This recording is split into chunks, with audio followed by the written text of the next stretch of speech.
आयुर्वेद तुमचा आमचा सगळ्यांचा आहे, तुमचा नाही आहे का आयुर्वेद? जरा विश्वास ठेवा, पाया पडून सांगतो, विश्वास ठेवा. मला सांगा साध्या साध्या गोष्टी, आज एवढ्या लोकांना इथं ऑक्सिजन मिळतोय, कोण देतंय हो? निसर्ग देतोय की नाही? पैसे दिलेत का कुणी? तुमचं आयुष्य गुणिले रोजची खर्च काढा, एक 500 रुपये न धरा, दिलंय का निसर्गातलं त्यातलं काय? एवढ्या सगळ्या लोकांना कोविड मध्ये ऑक्सिजन कमी पडला म्हणून मिलीत धडाडा. निसर्गानं कधी कमी पडू दिलाय का कुणाला? किती जन्माला घाला, लोकसंख्या किती वाढू दे, ऑक्सिजन आहेच त्यांना. कमी झालाय का ऑक्सिजन? एवढ्या सगळ्या लोकांना पाणी मिळते, कोण देतंय? मग त्याला मानायला पाहिजे का? देव आहे का नाही सांगा? एक वेळ तुम्हाला कपडे नसले चालतील, राहायला घर नसलं तर चालेल, तुम्हाला एक वेळ ना कुठलं या अन्न वस्त्र निवारा काही नसलं तर चालेल, औषधही नसलं तरी चालेल, पण पाणी आणि ऑक्सिजन नसलं तर चालणार आहे का? धुणार कशानं भांडी? पाणी नसेल तर काय करणार आहे तुम्ही? ऑक्सिजन नसेल तर समजा सगळ्या वनस्पतींनी ठरवलं की 15 मिनिटं संपच करायचा, ऑक्सिजनच द्यायचा नाही, राहील का तुम्ही आम्ही कोण? पूर्ण पृथ्वी संपून जाईल, पूर्ण पृथ्वी. हे लक्षात घ्या.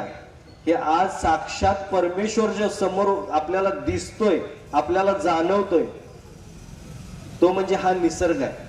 हा माना, ह्या निसर्गातून मिळणाऱ्या प्रत्येक वनस्पतीचा उपयोग हा आपल्या शरीरासाठी होऊ शकतो.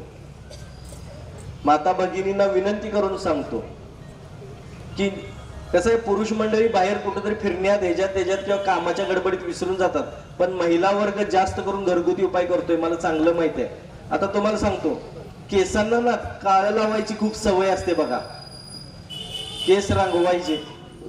तर हे साध्या साध्या गोष्टीतून तुम्हाला सांगतो. कडुलिंबाची पानं, आवळा, कडुलिंबाची पानं, आवळा आणि कोरफड ही तव्यावरती गरम करायला लागायची, गरम करायची.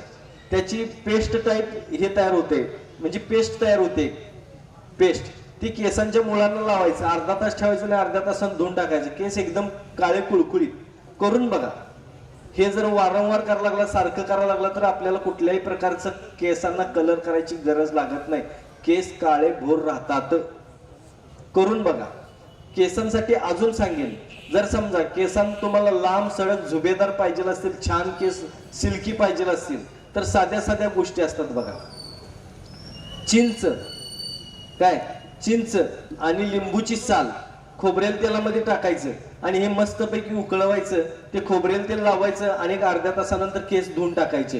केस लांब सडक सिल्की झुबेदार दिसायला लागतात एकदम. करून बघा या गोष्टी, साध्या साध्या गोष्टी आहेत, करून बघा.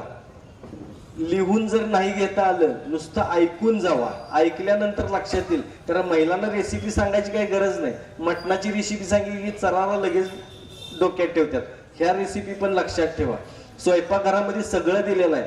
बऱ्याच लोकांना वाटतंय बघा की वेलदोडा फक्त आपल्याला खमंग वास येण्यासाठी, तर वेलदोडा आपल्याला गॅसेसचे प्रॉब्लेम असतात ना, ते कमी करण्यासाठी वेलदोड्याचा उपयोग करतात. मिरी असते ना, मिरीमुळे पोटा साफ होतो. एक किंवा 2 मिरी 1 कप पाण्यामध्ये टाकून उकळवायचं, त्या मिऱ्या काढून टाकायच्या आणि ते कपभर पाणी प्यायचं. रात्री जेवण झाल्यानंतर हे जर केला तुम्ही, सकाळी 1 मिनिटामध्ये पोटा साफ. महिलांना सांगेन, गुडघेदुखी कंबरदुखीसाठी हे जसं पांढरे तीळ खातात ना, तसं तुम्ही सुद्धा रोज रात्री जेवण झाल्यानंतर खसखस खायची, ऑटोमॅटिक गुडघेदुखी कंबरदुखी बरी होऊन जाते. त्यापेक्षाही तुम्हाला सांगतो, अनामिक भीती, मगाशी सांगितलं, अनामिक भीती वाटत असेल, हृदयाची धडधड एक्स्ट्रा होत असेल, तर ती नॉर्मल स्टेजला आणण्यासाठी फुलपात्र भरून गाजराचा रस काढायचा आणि त्यात 1 चमचा मध घालायचा आणि ते प्यायचं. सकाळी अनाशिपोटी प्यायचं. 3 दिवसामध्ये तुमच्या हृदयाची धडधड नॉर्मल स्टेजला यायला लागते. अनामिक भीती 21 दिवसामध्ये कमी होऊन जाते. करून बघा या गोष्टी. काही उगाच असं व्हायबल व्हायची काही गरज नाही. शांत मन शांत व्हायला लागतं, संसारात लक्ष लागायला लागतं. ह्या खूप महत्वाच्या गोष्टी आहेत सगळ्या. करत चला.